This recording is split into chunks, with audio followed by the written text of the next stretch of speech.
demonetization. The MP notification dated 8th November 2016 does not suffer from any flaws in the decision-making process. Supreme Court says demonetization was legal.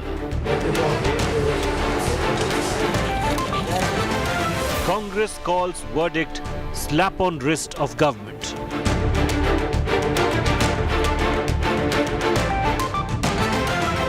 BJP asks, will Rahul say sorry?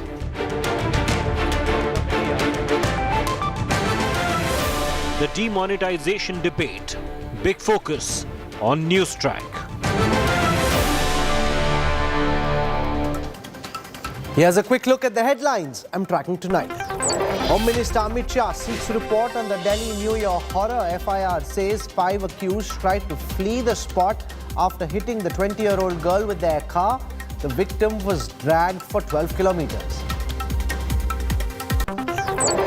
Aam Aadmi Party accuses the Delhi police of a cover-up. Claims one of the accused, Manoj Mittal, is a BJP member. Shizan's family counters alleged conversion claim by Tunisha's family, says the actor wore hijab as part of the show she was working on. Shizan's bail hearing is on the 7th of January. 2 targeted attacks within 24 hours in Jammu. After killing of Hindus yesterday, 2 kids killed in an IED blast in the same area today. Bomb scare at the Punjab-Haryana border. Live shell found close to the helipad used by CMs of both states. Cops sealed the area. Search operation underway.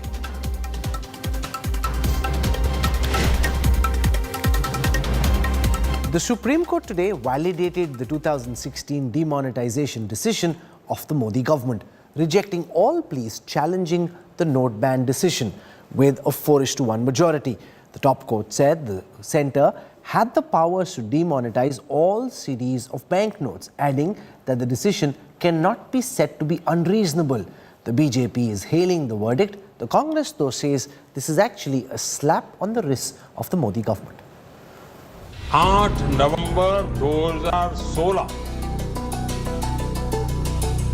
की रात्रि को 12 बजे से In a big win for the Narendra Modi government, the Supreme Court on Monday affirmed the 2016 demonetization decision-making process was in accordance with law.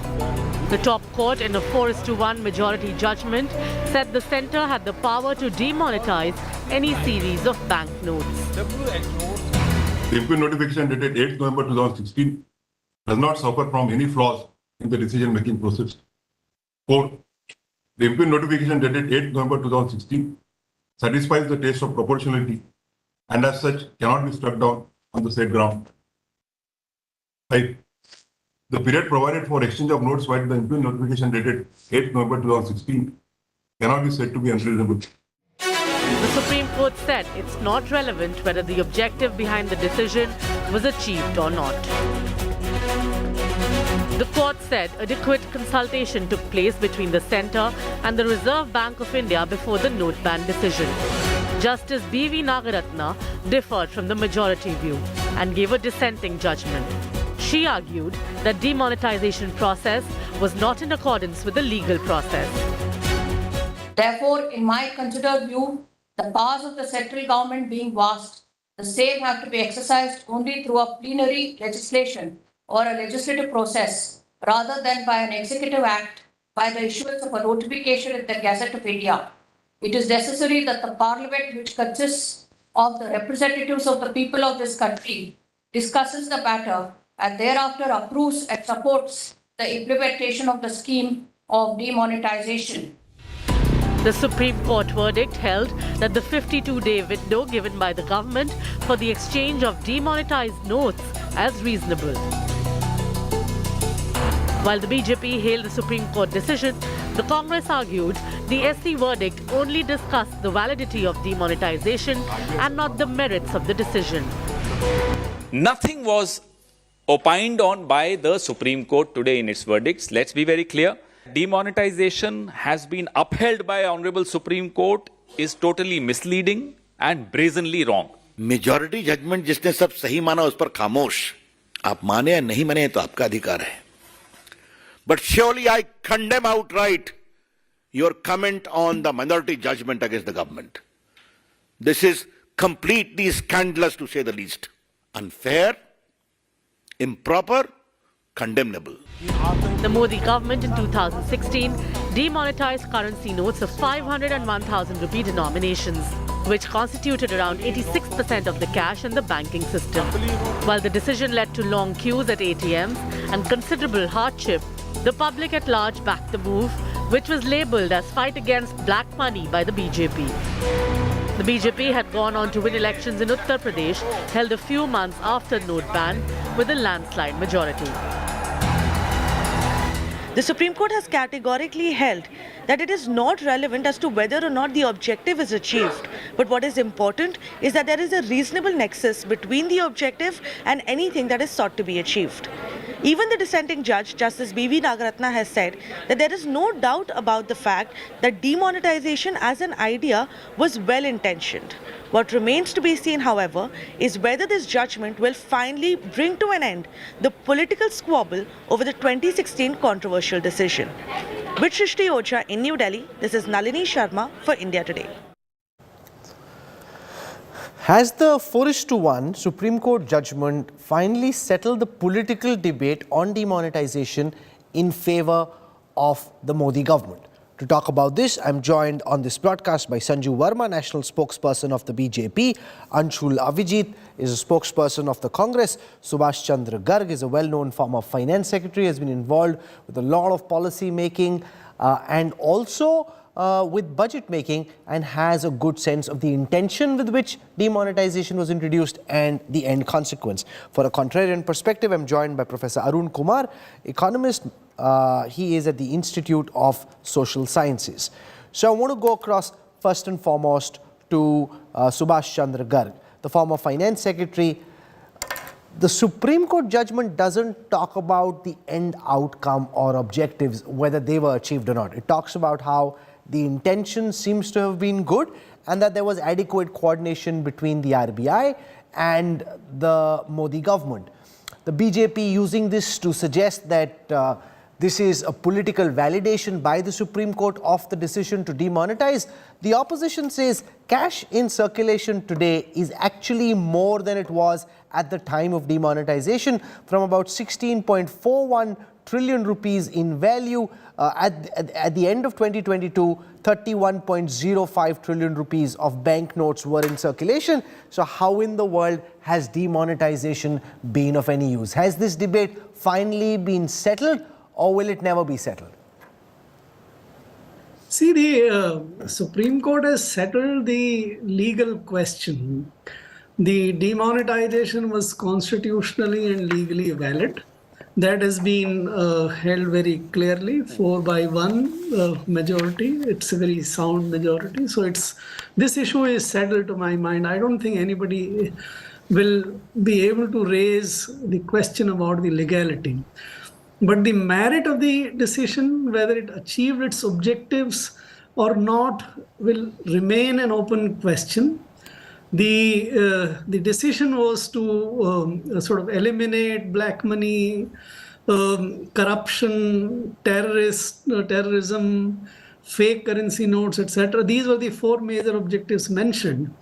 If you assess that what actually happened about these four objectives, you find that there was some positive impact about stopping terrorism. Fake note also got abolished, because when the main notes were demonetized, the fake notes cannot remain in circulation. But on the black money and corruption, I think the verdict is quite the contrary. As all the money, all the notes came, 99% of it, the cash which was supposed to be representing the black money did not sort of constitute the. So let Sanju Verma respond to your opening argument that corruption and black money, which were the principal aims of introducing demonetization, remain as endemic as they were earlier. The Congress arguing that the Supreme Court verdict deals with a limited issue of the process of decision making, not with the outcomes. To say demonetization per se has been upheld by the Supreme Court is misleading and wrong. Sanju Verma. Rahul, first and foremost, as Mr. Garg mentioned, the fact that the Supreme Court has today given a legitimacy to the entire process of demonetization by upholding via a 4:1 majority judgment, clearly saying that demonetization was constitutionally valid and it was the government's right within section 26(2) of the RBI Act to do what it did on the 8th of November 2016. The legitimacy debate surrounding demonetization is done and dusted. Now let's come to the debate about whether demonetization achieved the objectives that it had sought to achieve and which was spelled out. I will just very quickly tell you, A, recovery of black money via the income disclosure scheme. Was that achieved? Of course. 65,000 crores worth of black money, 53,000 crore worth of indirect taxes which were evaded, and 25,000 which was laundered and unaccounted for in foreign banks. So the total works out to 1.43 lakh crore. Second, I think the most important thing is if you look at the RBI press releases and the economic surveys of subsequent years, they clearly state that there was a reduction in counterfeit currency and fake currency notes to the tune of 57%, both for the 500 and 1,000 rupee notes. Point number 3, did it enlarge the tax base? Because that is a huge achievement which is underrated. Don't forget, and I'm sure Mr. Garg can corroborate this, the number of tax assessees prior to demonetization, prior to 2016, was barely 3 crore. Today, it stands at 8 crore. I'm not talking of taxpayers, I'm talking of tax assessees. Even for that matter, I think because of the fear of the rule of law, look at the indirect tax base. The GST base today is about 1.5 crore people who pay this. And prior to this, indirect tax was paid by barely 60 or 65 lakh odd, entities. And the most important thing, I think which nobody seems to be crediting the Modi government for, is the fact that the biggest spillover benefit, which I think even the government had not anticipated, is the unprecedented boost to digital India. Rahul, I will take just 10 seconds to tell you that even as recently as 1 month prior to demonetization, in October 2016, there were only 92,000 UPI trades worth 48 crore which were done. And do you know what is the data for December 2022? I'm giving you exact numbers. 782 crore, as in 7.82 billion UPI trades worth 12. Okay, so let me go across to Anshul Abhijit, because one of the charges leveled by the opposition was that demonetization was a whimsical decision of the Modi government which lacked legitimacy, it lacked a legal foundation. What the Supreme Court verdict has done is at least given a legal stamp to the decision, accepting that there was a 6-month-long back and forth between the RBI and the government, and therefore that attack by the Congress and the others that this is a grossly illegal decision by the Prime Minister, that has now come out to be untrue according to the judgment of the Supreme Court. Rahul, this is not an endorsement of demonetization itself. It is not about the merits, the wisdom, or the intended outcomes or aims of demonetization at all. There is also a dissenting voice, which is a powerful one, which is also a compelling one, which gives out a warning, which we must pay heed to. It says that the parliament was bypassed. We've been saying all along that there is an alarming overreach of executive power ever since this government came into power. There has been an over-centralization. There is no doubt in our mind, Rahul, that demonetization was the single biggest act of economic violence ever inflicted on this country, unmatched in its brutality and in its callousness. I mean, it led to widespread poverty, joblessness. The GDP of the country, which was 8.3 before, on the eve of demonetization, started tumbling very rapidly, precipitously. It came down to 3.7 just before the pandemic, and after that, it just went completely haywire. We have yet to recover from the effects of demonetization. All the cash, Rahul, which is 15.44 lakh crores, came back into the banking system. That means it was laundered back into the system. So all this bogey about black economy Rahul, and the yes. May I please come in? Let me just complete. Let him complete. Sanju, you spoke at length. Let Anshul complete. Targets. See, all the intended targets, whether it was back money, whether it was a surgical strike on corruption, whether it was counterfeit currency. In fact, counterfeit currency in the last 1 year has increased by over 10%. 2,000 rupee notes, 500 rupee notes have been, actually fake notes are more in circulation now than they ever were before. So all the intended targets, digitization of the bogey must be dispelled. It was an afterthought when all the government's arguments failed. So they thought of something which they could have said. In fact, what demonetization along with GST did was, highlighted the digital divide in this country, where only a few people with connections, with money, with resources, who were tech savvy could benefit from. But that's not true. Let's take that's not true. That's factually incorrect. So what if you take UPI or if you take digital payments, with every pan wala, chai wala, snacks wala, pakoda wala, they're all using digital payments, which earlier only people watching India Today television and coming from a certain socio-economic class could have thought that they'd be able to do. And therefore, Arun Kumar, the one very compelling argument being made by the government is that this has accelerated the pace of digitization in a way which simply wouldn't have happened in the absence of demonetization. And now with the Supreme Court backing the decision from a legal perspective, the government can say at least we did nothing wrong or illegal, which is what a lot of the opposition argument was based on. So, my take is that, the demonetization was premised on the wrong assumption. It was assumed that black means cash. So if you squeeze out cash, the black economy would go. But the point is that black cash is less than 1% of the black wealth.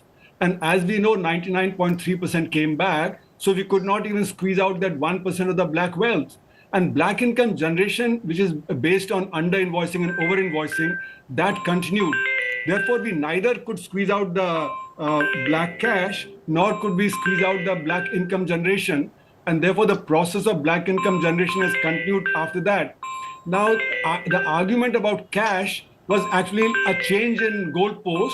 It was on 23rd November that the argument was given that we should go in for less cash economy, and that's why demonetization was done. But the point is that cash is held for a variety of reasons. There's a precautionary motive, there is a speculative motive, etc. So today when the cash is very much increased as compared to then, it is because of the precautionary motive, the transaction motive and the speculative motive. And that's why you have 31 lakh crores of cash in hand with the public, whereas at that time you had only 16 lakh crores.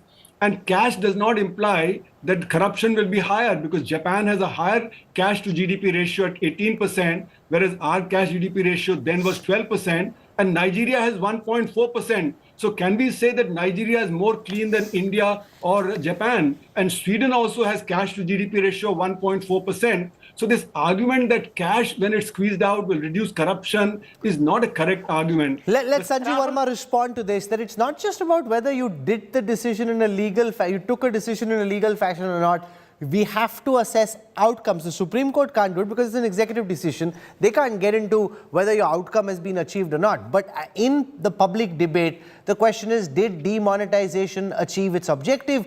Go to anyone trying to buy a house at this moment, say, can you complete a deal fully in white? The chances are most people will say no. The component of the black economy still remains alive and kicking in the Indian economic system. And therefore, to that extent, the likes of Arun Kumar will argue that your decision hasn't achieved its desired outcomes. Rahul, I'm surprised that you have completely elaborated, with no offense to you, on what Professor Arun Kumar meant to say, but you need to correct the Congress spokesperson. These are the CSO numbers and you can have them checked. by your team. He did not give the correct data. In financial year 2016-17, just immediately in the year in which demonetization was announced, in that financial year, the GDP growth was 8.2%. In financial year 2017-18, the GDP growth was 7.2%. In financial year 2018-19, the GDP growth was 6.1%. So please don't come here and read numbers off your hat. It went to minus 6.6 during the pandemic. May I finish, Rahul? Madam, You did not allow me to interrupt him. May I finish? Okay, Sanju Verma, respond to my question. I'm making a very simple point. Ask anyone trying to buy a house or a shop or an office space, they will tell you on camera or off camera that the black money component is still alive. That hasn't gone out of the Indian system. Rahul, I'm responding to your question. Please bear with me.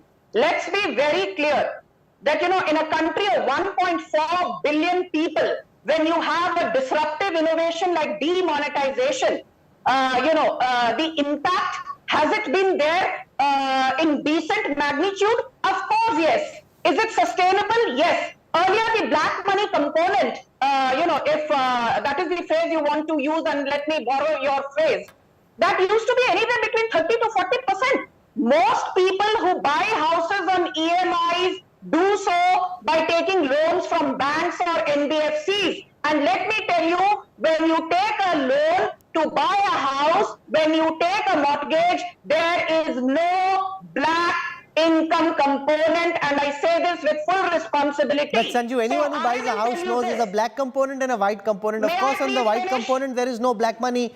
In the cash component, there is black money. That's just the way real estate deals happen, and that hasn't changed. That hasn't changed. Let me put that. No, one second. You can't get away. No, 1 second. You can't get away by trying to explain how houses are bought. Most people watching have a good sense of how houses are bought and sold. Let me put this question to Subhash Garg and get his sense on it. Now, one of the key tests is whether, for example, in high value transactions, the cash component comes down substantially relative to the base, which is pre-demonetization. There is no study that's been done because it's all anecdotal. Nobody ever talks about how much black money they actually paid while buying a house. Do you think that percentage has come down? Sanju Verma argues that the percentage of black is actually coming down. Many real estate brokers will say, jaisa tha waisa hai. What's your broad sense of whether demonetization has enforced a higher level of wariness about trying to do something illegal? See, there is very little connection between the existence of black money in the economy and the use of cash as the medium of exchange. The black money is generated by many other policy decisions. For example, when the income tax in the country was 99%, most of the corporates were invoicing and not filing any returns to declare profits.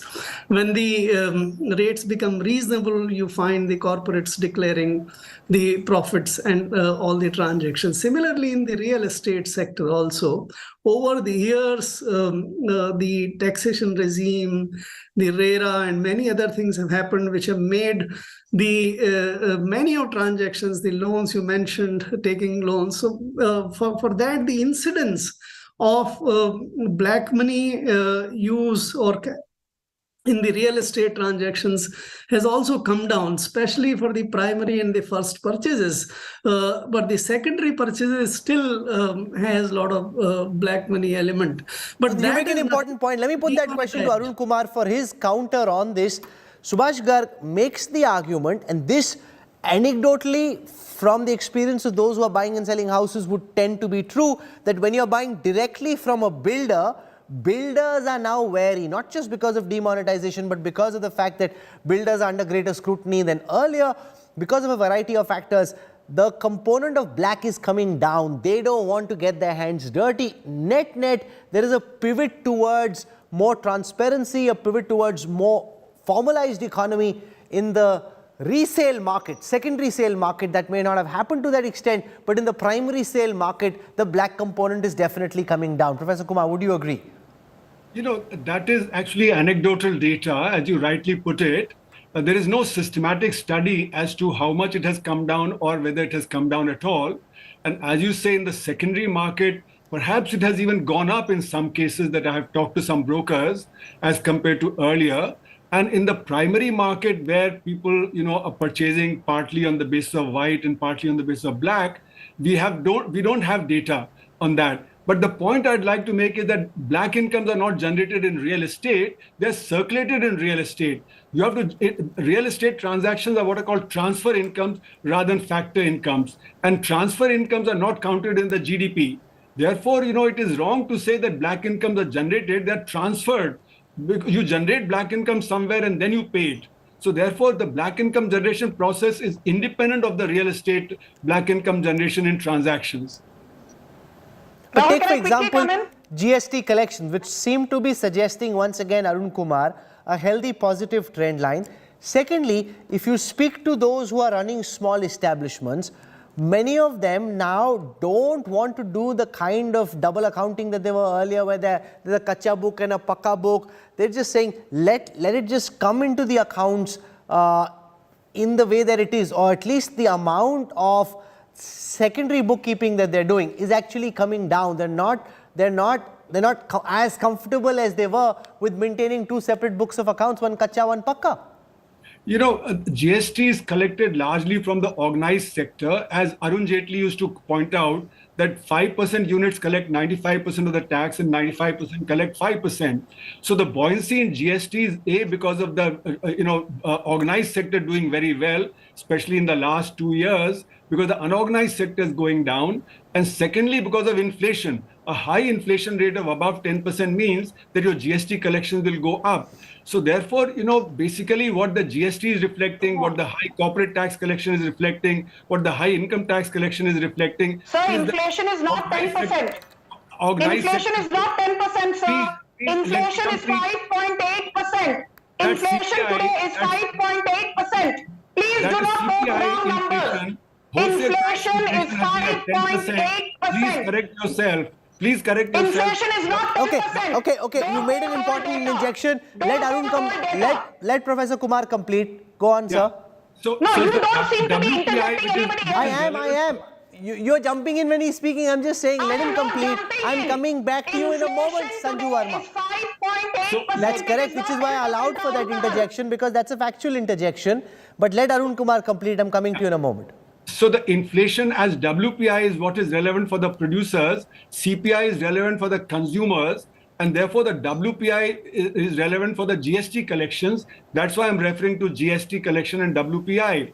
Now the point I'm making is that the organized sector is doing very well, the unorganized sector is declining, and that's why you see buoyancy in GST, buoyancy in corporate tax collection and in the income tax collection. As the Prime Minister himself said, that effectively there are only 1.5 crore taxpayers in the country, and even though 8 crores are filing return, but large number, more than 4 crores are filing nil return, or 2 crores are filing very small return. So effectively you only have 1.5 crore, and those are the organized sector people with high incomes. So therefore it doesn't reflect the full health of the country when you say GST is going up and so on. So demonetization and this are not linked to each other.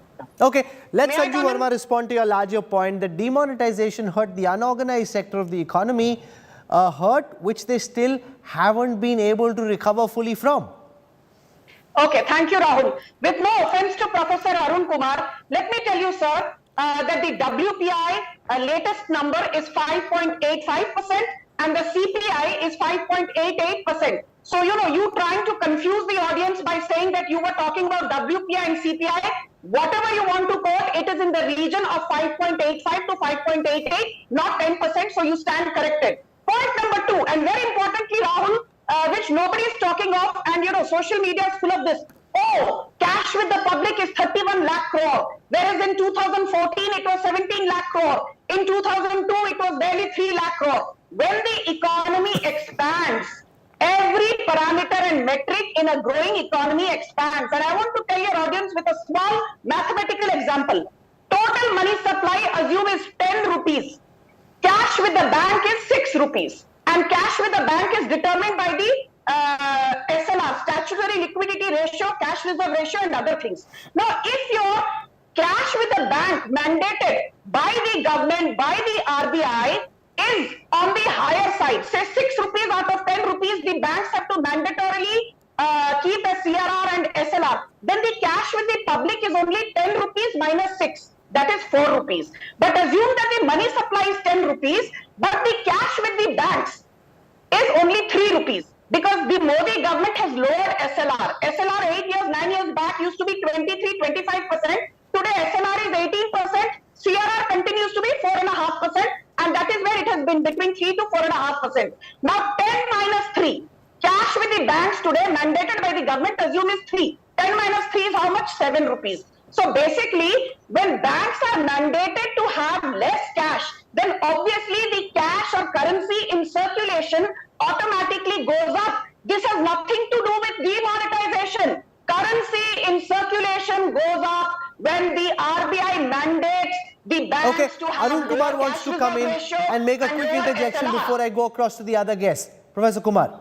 Yeah, my quick interjection is that while the wholesale price index rate has come down, but the point is the average inflation rate for the last, in 9 months has been above 10%. It was average inflation of last 8 years is 4.9%.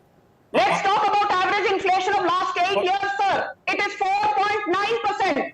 I can't make out. Okay, let him speak. Sanju Verma, you've just made an argument. Let's listen to his response. Yeah, I couldn't hear what she was saying because the voice was breaking. But the point I'm making is that the GST collection rising at above 1.4 lakh crore for the last 9 months is a result of the fact that the inflation rate was rising at above 10% for the last 18 months. And therefore, it takes a while for things to slow down. It might seep into the prices a little later. But at the moment, the wholesale price index, especially relating to the consumer goods and especially to the manufacturing goods, that is still rising at a very fast clip. And that's why the GST collections are going up. So it's not just that, inflation rate has come down, etc., and therefore it's reflecting in the real production. If you look at the real production, then it should count the unorganized and the organized sector together. The unorganized sector data doesn't come for 5 years and it hasn't been collected after 2015. So we are assuming that the organized sector and the unorganized sector are rising at the same rate. And the quarterly data only comes on the basis of about 300 to 400 corporate sector companies. So that only represents the organized sector. So GDP growth that is being reflected today is the organized sector growth rather than the unorganized sector. If we count the unorganized sector, then our rate of growth is much less than what is being proposed by the government at the moment using quarterly data. Okay, I'm out of time. Sanju wants to make a quick counter before I wrap up. Please, Sanju. Rahul, I think the biggest positive about demonetization is that it has led to financialization of household savings. I was surprised to note that today the size of India's mutual fund industry, where small investors put money, I'm not talking of the big daddies, that is 41 lakh crore. Do you know 8 years back what was the size of our mutual fund industry? Less than 7 lakh crore. Thanks to demonetization, people don't put their money under pillowcases and in steel trunks. They put their money via SIPs into mutual funds. And if you can't see that, something is seriously wrong with you, Professor Kumar. What you see ultimately is what you also want to see. Because like was the case with the cash in circulation, even the size of the mutual fund industry is growing as the size of the economy grows, as more and more people take to retail investment and are going through the systematic investment plan route.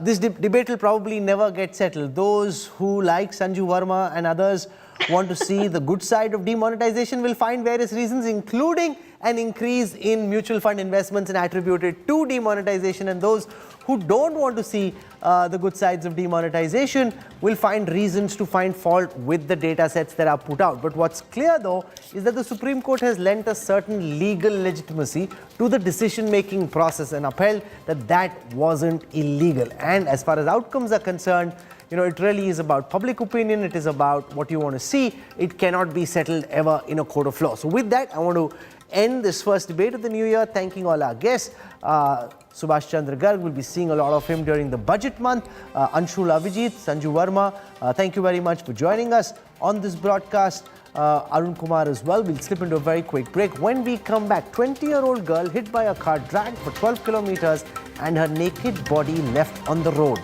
Home Minister Amit Shah seeks a report on a story that's causing national outrage. Details on the other side.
Tonight at 9 p.m. on the news today with me, Rajdeep Sardesai. The 2016 demonetization decision of the Modi government was valid, rules the Supreme Court by a 4-1 majority judgment, but refuses to go into a key question of whether the objectives of demonetization have been met or not. Has the court verdict finally put the lid on the demonetization controversy? That's going to be a main talking point on the news today. Also, more targeted killings in Jammu of Hindu families raise fresh questions over their security. And a dastardly accident crime in the national capital has sparked off a political war of words. All that and much more on the news today.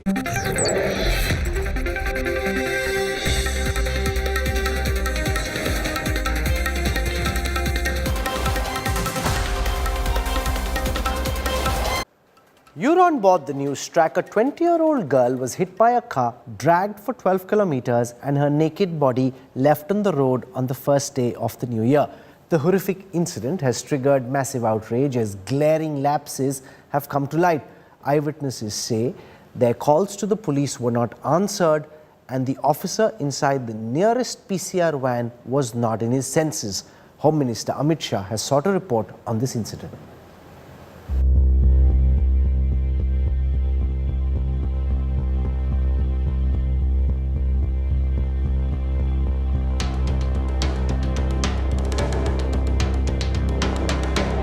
A horrifying incident in Delhi, moments into the new year.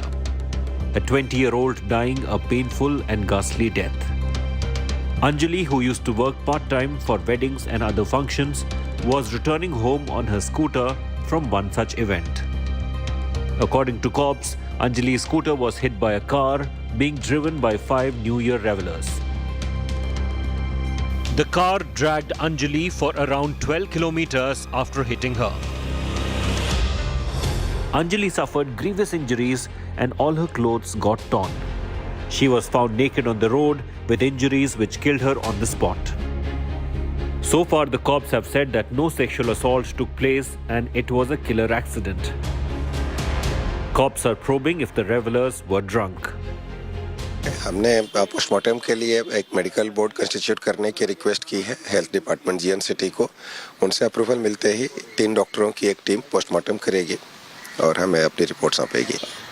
Ma'am, सबसे पहले मैंने वो देखी 3:18 मैंने shop खोली थी. मैं दूध का काम करता हूँ. उस टाइम मैं अपनी दूध की गाड़ी का वेट कर रहा था. दिखाइए कहाँ पे, अगर आप थोड़ा दिखा सकते हैं हमारे. मैं अपनी ये दुकान है, यहाँ मैं खड़ा था और गाड़ी थी यहाँ से 100 मीटर पीछे. ठीक है. वहाँ से आवाज आ रही थी कि जैसे टायर फटने की आवाजें होती हैं, उस प्रकार से मैं गाड़ी की तरफ लगा. मैं टायर फट रहा हुआ शायद. गाड़ी बिल्कुल सामने आने के बाद मेरे को पता चला इसके नीचे डेड बॉडी फंसी हुई है. Serious questions are being asked of the Delhi police. India Today spoke to an eyewitness who confirmed he repeatedly called the cops and did not get a reply. Single road पर आवाज बहुत तेज आई गाड़ी की. मैंने पीछे मुड़कर देखा. जैसे मैंने पीछे मुड़कर देखा, गाड़ी के पीछे की साइड वो लड़की का सर लटक रहा था. मैं देखकर चौंक गया. फिर बाद में मैंने ऑर्डर वो अपना पूरा करने के बाद मैंने रोहिणी सेक्टर 24 की तरफ जा रहा था, बेगमपुर थाने वाले रोड से. तो उस रोड पे 2 बाइक पे पुलिस वाले जा रहे थे. उनको मैंने रोका, उनसे बोला कि सर कंजावला रोड की तरफ ऐसे ऐसे गाड़ी है. उनको बकायदा मैंने कलर भी बताया था. Fresh CCTV footage from the spot of the crime also raises more questions on exactly what happened. This 27-second video at about 1:50 a.m. shows a scooty and Baleno at the same spot. The scooty turns a corner and moments later the Baleno is seen stopping and flashing lights. This footage has raised questions of whether the collision happened at 1:50 a.m. and then the accused went about driving till 3:30 a.m. The Delhi police traced the car and arrested the 5 accused. A team from Delhi Forensic Department is also examining the car and Anjali's seriously damaged scooter. Anjali, a resident of Aman Vihar, is survived by her mother, 4 sisters and 2 brothers aged 9 and 13 years. रात को 9 बजे करीब call आई थी, करी थी मैंने बेटा आ नहीं रही. नहीं मम्मी अभी काम नहीं खत्म हुआ. मैंने कहा अच्छा. फिर मैं दवाई लेके सो गई, मुझे नहीं पता फिर। और मैं बहुत ज्यादा बीमार हूँ, मेरी दोनों किडनी खराब है, मेरा गुजारा करने वाली दाल रोटी का वो ही थी। Delhi Women's Panel has taken cognizance of the matter. Panel Chief Swati Maliwal raised questions about Delhi police, asking why it failed to prevent the crime. A notice has also been issued to the Delhi police seeking probe details.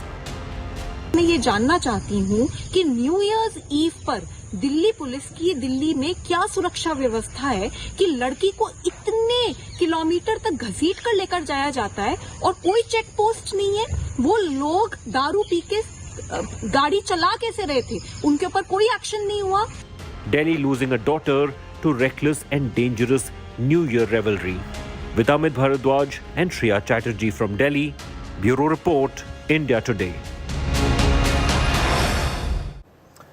The Aam Aadmi Party has upped the ante against the Delhi police and the Lieutenant Governor. AAP claims that the accused are being shielded because one of them is a BJP member. Anger spilled out in the streets today. Protests were held outside the LG's office and the Sultanpuri police station in West Delhi.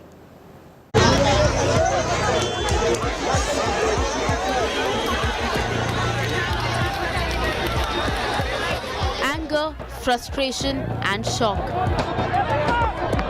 Delhi is outraged by the New Year horror of a 20-year-old girl being mowed down and dragged by monsters in a car.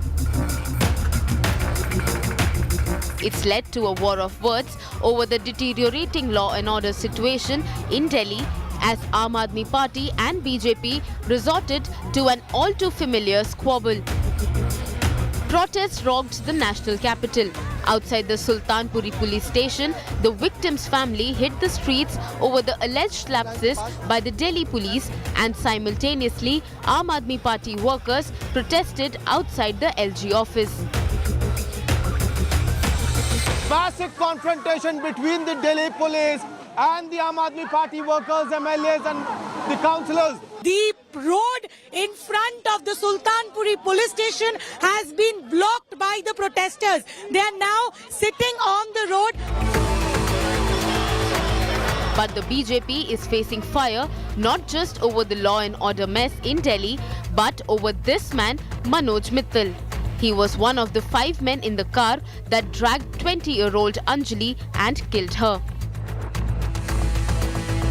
The Aam Aadmi Party has alleged that Manoj Mittal is a member of the BJP. LG is also part of this connivance. He is also party to the fact that a BJP leader is being shielded.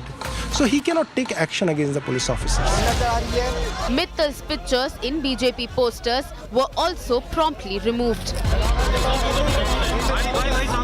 As the political showdown continues, Delhi Chief Minister Arvind Kejriwal spoke to LG Vinay Kumar Saxena, who has promised strict action against the accused.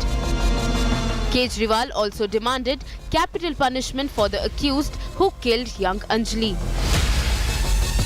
मैं उम्मीद करता हूं कि और appeal करता हूं कि चाहे जितने भी रसूख वाले क्यों ना हों जो दोषी हैं उनको सख्त से सख्त सज़ा मिलनी चाहिए। ऐसा ये तो रेयरेस्ट ऑफ रेयर क्राइम्स में आता है, ऐसे लोगों को तो फांसी की सज़ा मिलनी चाहिए।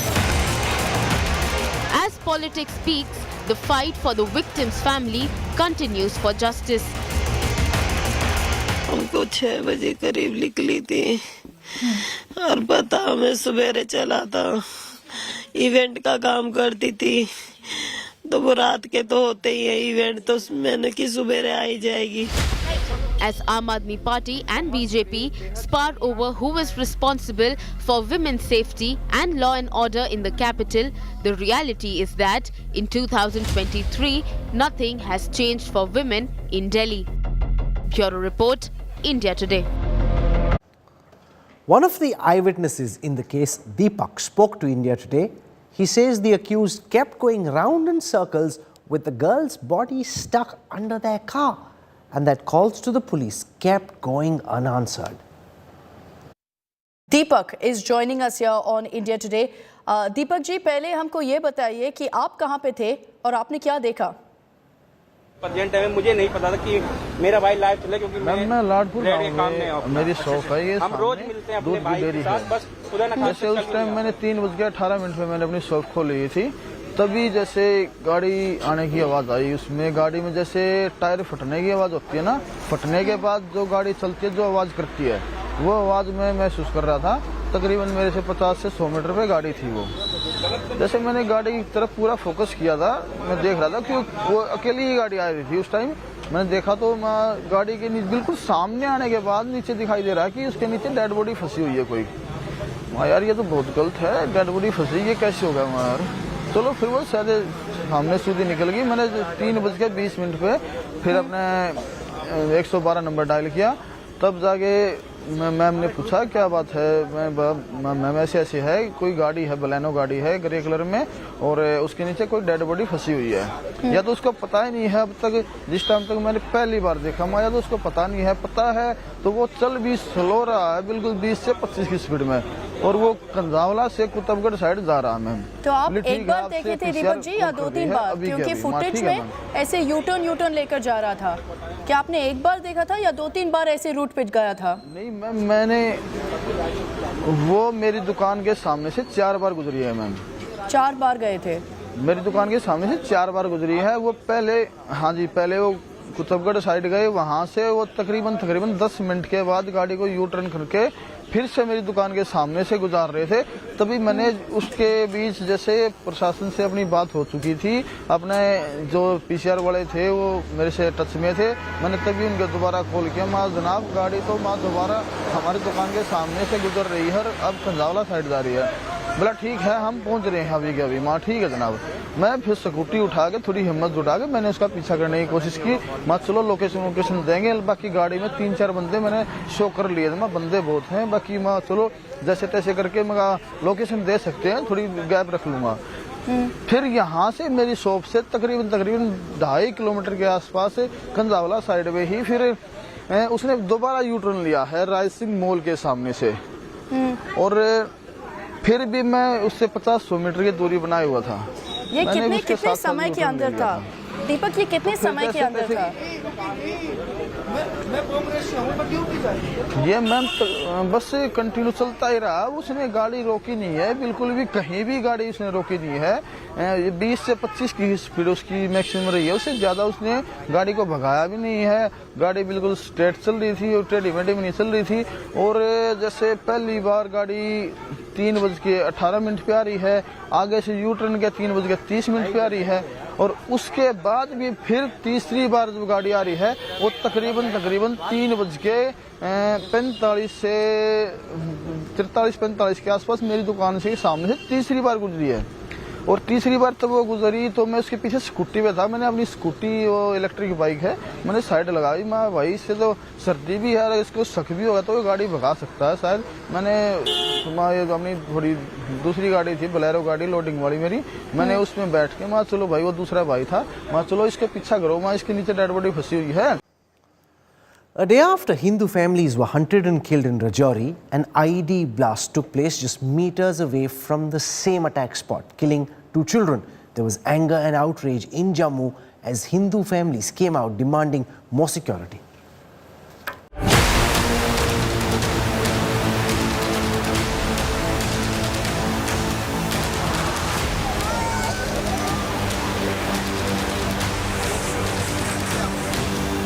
Bloodshed in Jammu and Kashmir in the new year.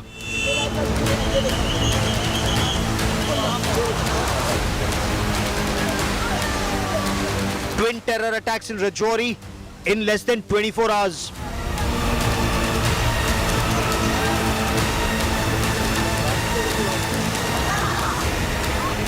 A day after the dastardly terror attack that claimed 4 lives in Upper Dangri village,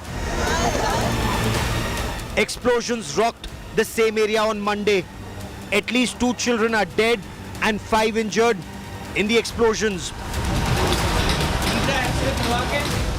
It appears that the IED was planned in a way that the senior officers would visit the site around the time in the morning. And then as per the timing, it will go off and it will cause damage, loss to the security forces and the police officers on the spot. Unfortunately, police did their checks and all during the night, but could not find it. On Sunday, 2 terrorists barged into 3 houses belonging to people of the Hindu community and opened fire. Sources tell India Today that terrorists first checked the identity cards of the victims. Once their identity was verified using the Aadhaar card, the men were killed. The terrorists were dressed in khaki. Firing की कुछ आवाज़ आई, हम आगे आए तो हमें जैसे ही कि हम मतलब किसी घर में यहाँ पे नीचे में एक्चुअली नॉन नहीं हो इतना, उनके घर के आगे आए तो सर मतलब उनको उठाने की हालत में नहीं थे। ये देखो सर हालत बिल्कुल उनके सर बिल्कुल टोटली मतलब यहाँ से कुछ था ही नहीं। इसी घर में अटैक हुआ है? नहीं सर, हाँ बिल्कुल इसी घर में सर, बिल्कुल मतलब वो टोटली मतलब on the spot dead declare थे वो। The terror attacks spread panic across the region. Several organizations, including traders' bodies, called for a general strike in Rajouri on Monday.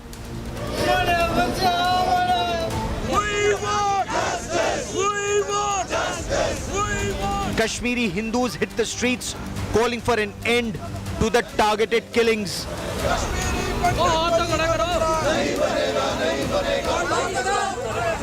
The Shiv Sena protesters burnt Pakistan's flags. देखिए, सबसे पहले हमारी मांग है कि district administration जितनी है पूरी रिशफल होनी चाहिए। ये फेलियर है एडमिनिस्ट्रेशन का। पूरी तरीके से हम जो है यहाँ असुरक्षित महसूस कर रहे हैं इस समय। The BJP pledged to wipe out terrorism from the Union territory. The Congress alleged the Jammu and Kashmir administration had failed to ensure security. क्या इस पूरे एरिया की सर्च ऑपरेशन करके इन आतंकवादियों को मौत के घाट उतारा जाता? सर, आपको लग रहा है कोई नेग्लिजेंस? देखिए, बहुत बड़ी साजिश है। घटनाओं के पीछे पूरी साजिश को भी बेनकाब किया जाए और उन आतंकवादियों को जो है वो एलिमिनेट करना चाहिए। हम सरकार से ये मांग करते हैं कि सिक्योरिटी एजेंसीज को और सतर्क करें, इंटेलिजेंस नेटवर्क को मजबूत करें और सरकार के साथ खड़े हैं। इसमें बहुत ही मुश्किल हालात। Political parties from the valley hit out at the BJP, saying terror attacks continue unchecked in J&K despite action on Article 370 and Central Rule. को कभी मत छोड़िए। ये बहुत ही दुख की बात है कि आतंकवाद अभी भी इस रियासत में चल रहा है। बेगुनाहों को मारा जा रहा है, इसमें कोई शक नहीं है। बेगुनाह लोग, वो किसी भी मजहब से ताल्लुक रखते हैं। ये बीमारी अब बहुत बढ़ गई है। सारे वतन में नफरत जिस तरह फैलाई जा रही है, ये